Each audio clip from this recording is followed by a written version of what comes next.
Alors, bienvenue dans cette nouvelle vidéo. Ça faisait longtemps, mais c'est vrai que j'ai encore la voix un petit peu cassée, on va dire. Depuis l'arrivée des pollens, c'est un peu difficile. C'est un euphémisme. Alors, si c'est pas le cas, j'ai mon petit verre d'eau au cas où, j'ai mes petits cachous, la jaunille au cas où pour m'aider à tenir, et mon Pilot Prayer préféré, mais qui n'aura aucun intérêt pour me soigner la gorge. Alors, aujourd'hui, je vais vous présenter un style de carnet un petit peu différent par rapport à ceux de d'habitude. Moi, il y a une chose que j'aime bien dans les carnets, c'est l'impertinence, c'est la provocation. Alors, malheureusement, vous ne verrez pas grand-chose de très provoquant dans cette vidéo, mais ils les ont. Alors, c'est une marque qui s'appelle twolittleboys.co.uk. Et moi, je les ai découverts, en fait, sur Internet, par justement leurs carnets les plus impertinents, qui étaient des carnets avec des jurons ou des trucs un peu provoques. Et voilà, j'aimais beaucoup. Donc j'ai regardé tout ce qui... Ah, ça y est, ça coince. 2 secondes. Je vais prendre un cachou. Sinon c'est mort, on n'arrive pas au bout. Désolée, on aurait pu éviter de faire ça par contre. Alors, je disais donc, twolittleboys.co.uk, c'est une entreprise qui a démarré en 2002 et en fait l'histoire est plutôt sympa. À cette époque-là, donc, faut imaginer une entreprise très familiale. Il faut imaginer donc des femmes qui s'occupent de leurs enfants et qui trouvent pas certaines choses qu'elles aimeraient trouver et puis qui les fabriquent elles-mêmes. Et puis le truc prend, la sauce prend et voilà, il y a une petite entreprise qui apparaît. Et donc ils font pas que des carnets, ils font tout un tas de choses. Par exemple, ils proposent des trucs assez marrants pour des gamins, que vous pouvez offrir à des gamins. Par exemple, pour un réveillon de Noël, un petit carnet qui va s'appeler en anglais de quoi t'occuper pendant le réveillon barbant avec papy et mamie, quoi. Des trucs comme ça.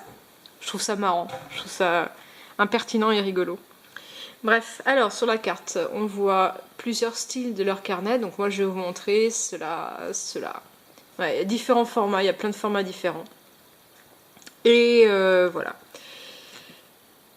Et donc c'est une toute petite compagnie anglaise. Je vous mets leur logo qui est assez marrant, avec sans doute une photo qui est faite, un logo qui est fait à partir de la photo de leurs enfants probablement. twolittleboys.co.uk. Ok. Alors j'ai ici 4 carnets à vous montrer, 3 à spirale, 1 sans spirale. Je suis pas spirale, mais dans certains cas c'est quand même pratique. Et on va commencer par celui-là, c'est, je dirais, ce qu'il y a d'à peu près le plus sobre dans leur collection, mais aussi celui qui intègre le plus de design contemporain. Donc ici tout simple, petit carnet à 6, voilà, le cycle derrière. Et c'est la collection Things. Donc c'est Things, ça commence toujours par Things. Ici celui-là. Wow, celui-là. Things I know but will probably forget. Les choses que je sais mais que je vais probablement oublier.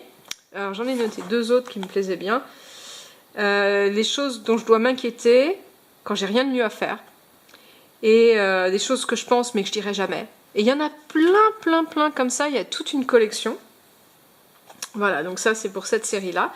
Ils ont une autre série qui est I'm going to and this is my plan. Et puis il y a juste le truc au milieu qui change. Donc ici le A6, ici le sketchpad en A5, format A5. I'm going to change the world and this is my plan. J'ai l'intention de changer le monde et voici mon plan. I'm going to win the Nobel Prize and this is my plan. Je vais gagner le prix Nobel et ceci est mon plan. Et il y en a d'autres. I'm going to be really rather naughty and this is my plan. Je vais vraiment être très vilain et ce sera mon plan. I'm going to be ridiculously rich and this is my plan. Je vais être ridiculeusement riche et ce sera mon objectif, mon plan, etc. Voilà, donc et de la même manière, vraiment une grande série. 2 secondes. Et puis, arrivent les choses un petit peu plus impertinentes. Et là d'ailleurs, le site n'est pas tout à fait le même. howtofortheinept.co.uk. Donc là, je pense qu'on a la source du truc. Et celui-là, c'est vraiment un de mes préférés. How to survive a zombie apocalypse. Et donc on a 9 petits conseils pour survivre à une apocalypse zombie.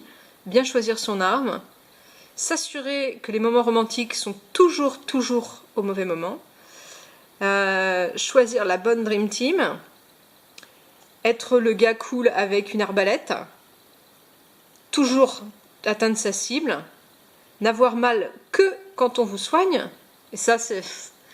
Enfin, moi dans la série ça m'avait choqué. Dans Walking Dead, les gars ils font des trucs hallucinants, et alors peut-être que c'est parce que soi-disant avec l'adrénaline, mais après ils couinent comme des gorets pour un rien quoi. Blend in, se mélanger, avoir le sens pratique et go native, devenir primitif on va dire, nous on dirait plutôt ça. Alors ça ce sont des sketchpads, je vais vous montrer un petit peu à l'intérieur comment c'est. Et ah oui, quand même citer, on a des petits carnets qui sont des versions plus petites de celui-ci, qui sont pour le coup des carnets un petit peu plus impertinents, comme celui-ci. Alors je l'ai mis en photocopie. Today I'm trying beach on for size and it's probably going to fit. C'est pas super traduisible en français ça. Aujourd'hui je vais essayer la taille salope et ça m'ira probablement très bien. C'est la meilleure traduction, mais c'est ouais, ça le fait mieux en anglais quand même hein. Alors, l'avantage de ces carnets, c'est qu'ils sont marrants.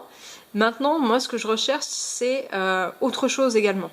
Alors, les carnets fantasy, on en trouve très facilement.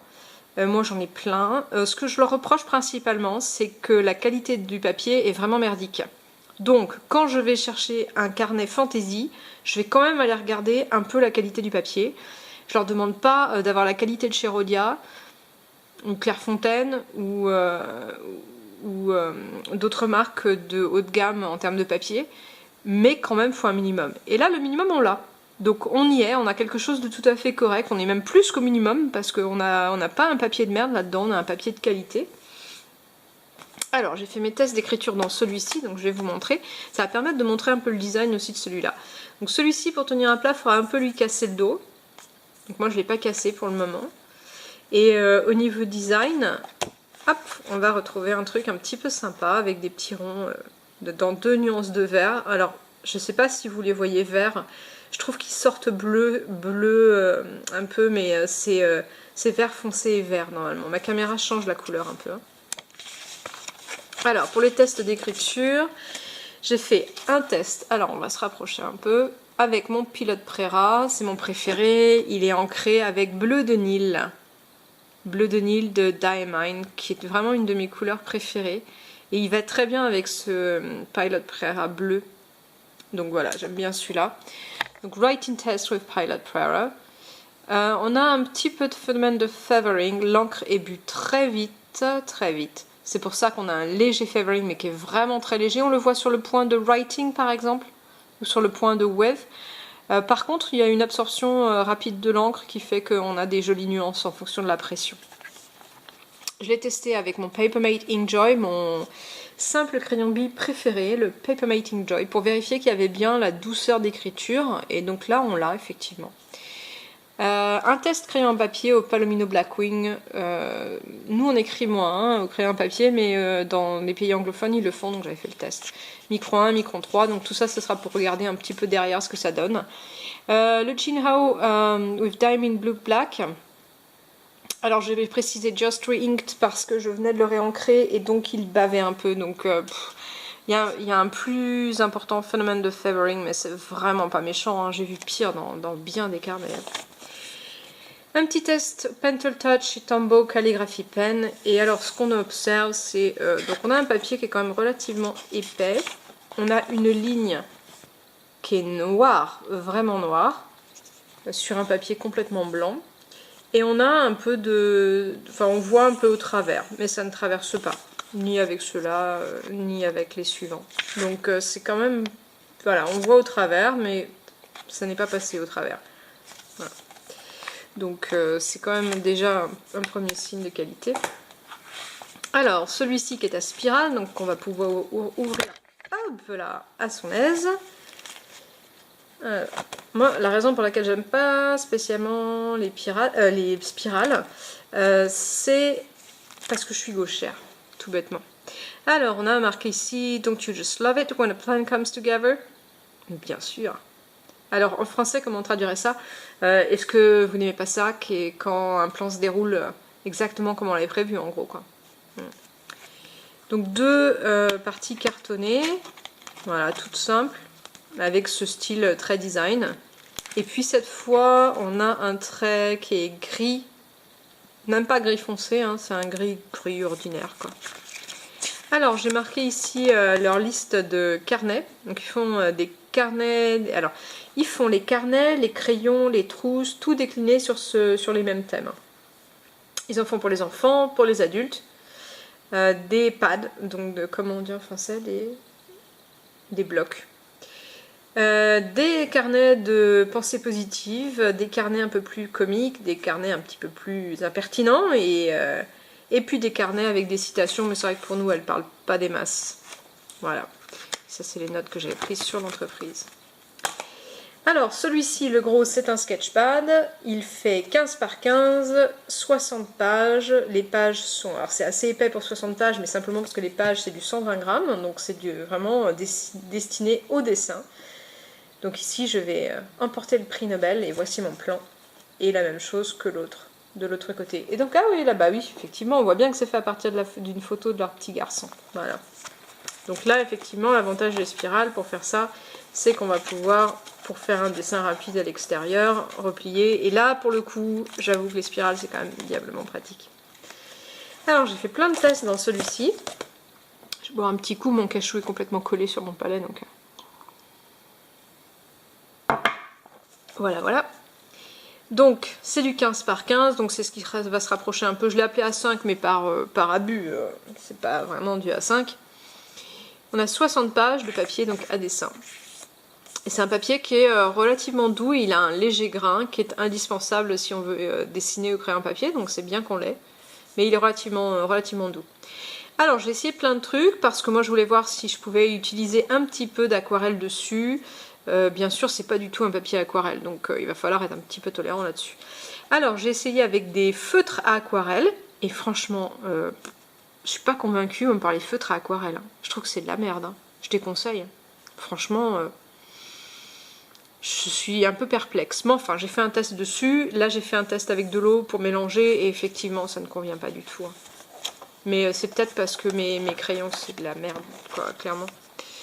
Voilà, donc par contre, on voit qu'avec les feutres ici, on n'a pas traversé. Dès qu'on met de l'eau, ça traverse. Alors ici, avec les crayons de couleur aquarellables, alors ça je conseille, par contre, c'est très pratique pour faire quelques jolies petites finitions. Pour rajouter par exemple un tour un petit peu plus foncé quelque part, sans couleur, sans eau, avec eau. Là, ça traverse quasiment pas. Avec des crayons Neocolor maintenant, c'est les craies grasses Neocolor qui se permettent d'avoir des choses vraiment jolies. Là, ça rend pas trop mal. Voilà. Et là, ça traverse pas. Même avec l'eau, ça traverse pas. Et le papier gondole très peu, donc c'est assez sympa. Ici, pour les adeptes de marqueurs Winsor & Newton, les Pro Markers Winsor & Newton, alors on arrive sur le papier à obtenir quelque chose d'assez homogène quand on met plusieurs traits. Voilà. On le voit ici, il n'y a pas de problème particulier. C'est pas le résultat qu'on obtient sur un papier spécial marqueur, mais ça le fait quand même. Voilà. Et de l'autre côté, évidemment, par contre, ça traverse, mais ça c'est normal. Hein. Voilà, la partie où j'ai fait mon mélange, ça a traversé. Ici, des marqueurs de ton chair. Voilà, différents tons chair. Pareil, pas trop de problème pour mélanger. C'est moins bonne qualité que Winsor & Marker et Winsor Pro. Ah mince, enfin bref. Et ici, j'ai testé le Palomino Blackwing 725, un Stabilo Othello 282 HB. Et je ne sais plus. Et donc, on voit bien le grain.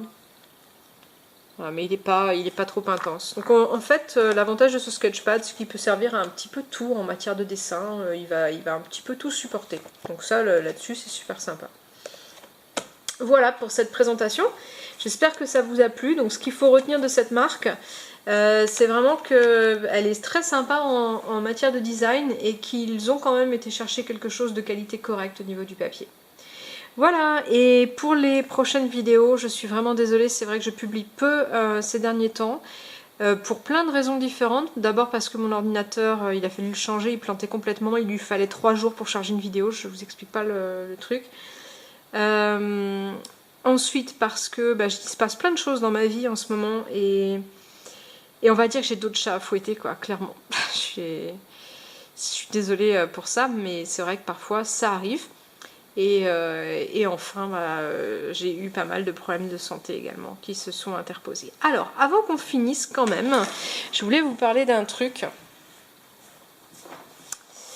Alors, parce que je vous avais déjà présenté des bouquins la dernière fois. Alors, je vous présente le bouquin d'une copine, Alexandra Reynaud, qui est l'auteur, je ne sais pas si certains d'entre vous connaissent, de 2 livres, dont Les Tribulations d'un petit zèbre, et qui est publié chez Erol.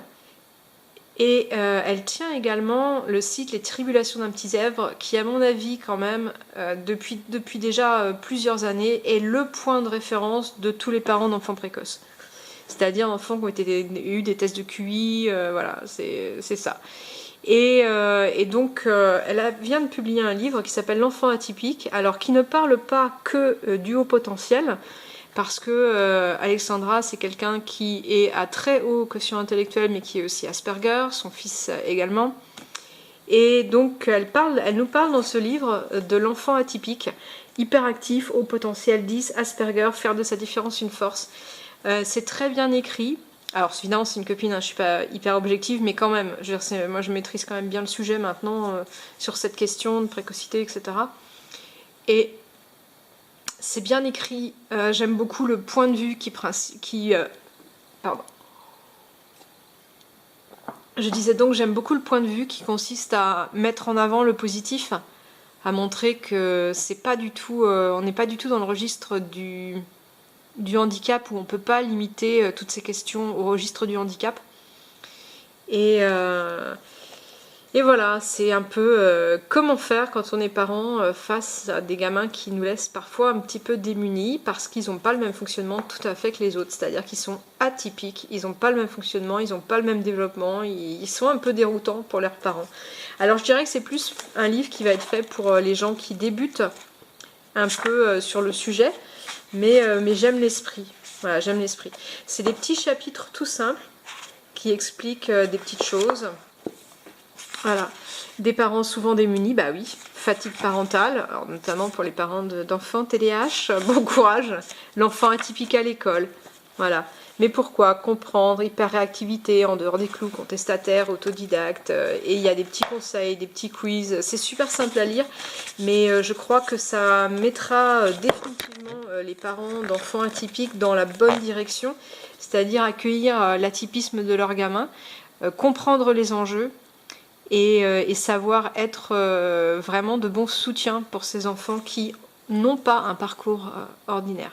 Voilà, et ce sera tout pour cette vidéo, et puis je vous dis à la prochaine fois. Merci d'avoir regardé.